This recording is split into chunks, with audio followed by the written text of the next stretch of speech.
सजन रे झूठ मत बोलो, खुदा के पास जाना है, ना हाथी है न घोड़ा है, वहाँ पैदल ही जाना है। गाने की इस पंक्ति को आपने सुना होगा, परंतु गाने की इस पंक्ति का जो अंतिम जो पैराग्राफ जो है, अंतिम जो लाइन जो कहा जाए वह यह कि न हाथी है न घोड़ा है, वहाँ पैदल ही जाना है। और पैदल भी कैसे जाना है?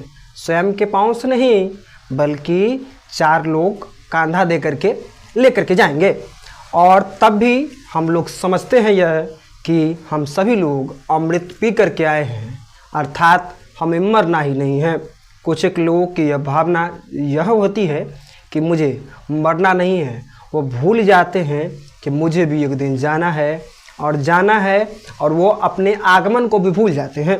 हम सभी लोग यह भूल जाते हैं कि हम जब आए तो न तो तन पर वस्त्र था, न हाथों में चांदी का चम्मच, न सोने का चम्मच था। कुछ भी भगवान ने दे करके नहीं भेजा। दी तो सांसें दी, दिया तो शरीर दिया। और जब इस धरा से विदा होकर के देवलोक की यात्रा तय करेंगे, तब भी कुछ साथ में लेकर के नहीं जाएंगे। यहाँ तक कि शरीर पर यदि कुछ वस्त्र होगा, शरीर पर यदि कोई कीमती, यदि हम लोग आभूषण लिए रहेंगे, तो संतान उस आभूषण को भी छीन लेंगे। फिर भी हाय बाप, देहाती भाषा में कहा जाए तो हाय बाप, हाय बाप, हाय बाप, हाय पैसा, हाय पैसा, हाय पैसा।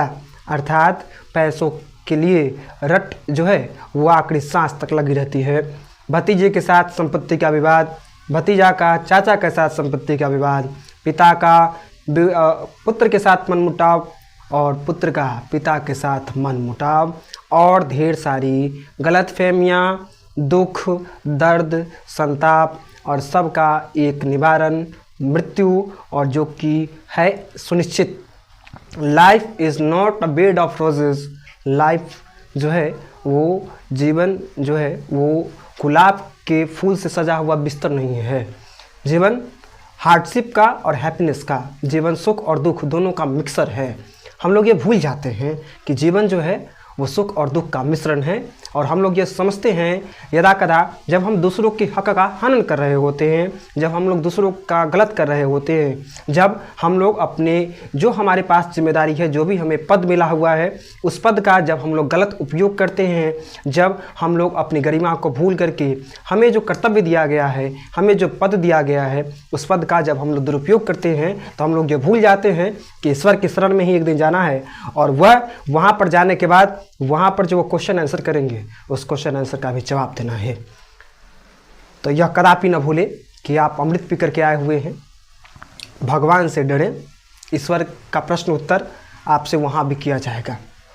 और जाने के वक्त में अगर कोई आभूषण कीमती अगर शरीर पर यदि धारण किए हुए हैं आप, तो उस आभूषण को भी आपकी संतान जो है वो ले लेगी। तो संतान के लिए बैंक बैलेंस क्रेडिट कर रहे हैं, अच्छी बात है, कीजिए, खूब क्रेडिट कीजिए। इतना क्रेडिट कीजिए कि आपके जाने के बाद भी आपकी संतान को सोचना ना पड़े।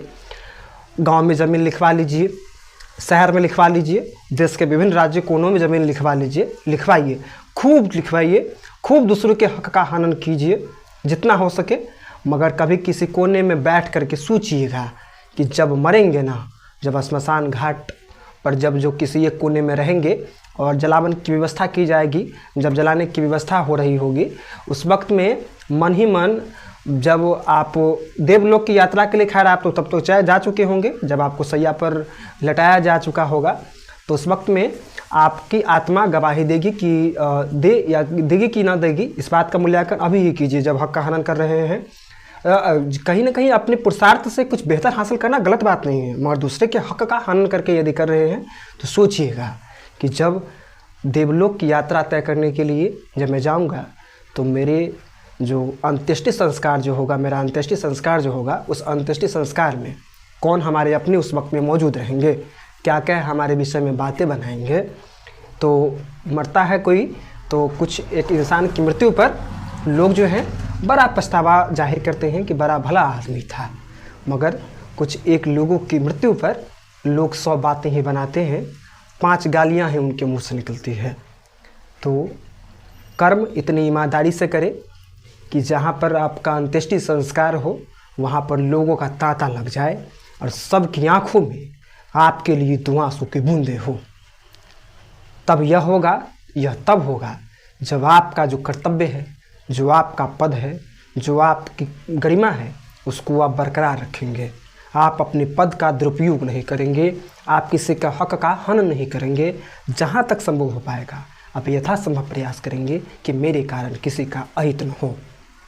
तब यह ख्याल रखिए कि निश्चित रूप से आप जब देवलोक की यात्रा तय करेंगे तो निश्चित रूप से आपको संतोष होगा। इस बार जो भी प्रश्न उत्तर करेंगे आपसे, उसका आप लोग बखूबी जवाब देंगे और हो सकता है कि आपके लिए स्वर्ग का दरवाज़ा खुला रहे, अन्यथा नरक में भी जगह मिले या फिर न मिले, यह तो खैर ईश्वर ही जानेंगे मृत्यु के बाद क्या दशा होती है।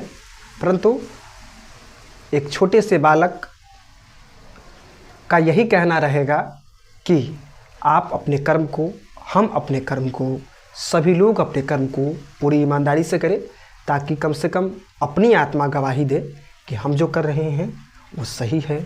हम जो भोजन कर रहे हैं वो किसी को तरपा करके, किसी को पछतावे में ला करके, किसी की हक का हनन करके नहीं हासिल कर रहे हैं, बल्कि स्वयं के पुरुषार्थ, ईमानदारी से कमाया हुआ रोटी का स्वाद 5 स्टार होटल में किए गए भोजन से ही कहीं बेहतर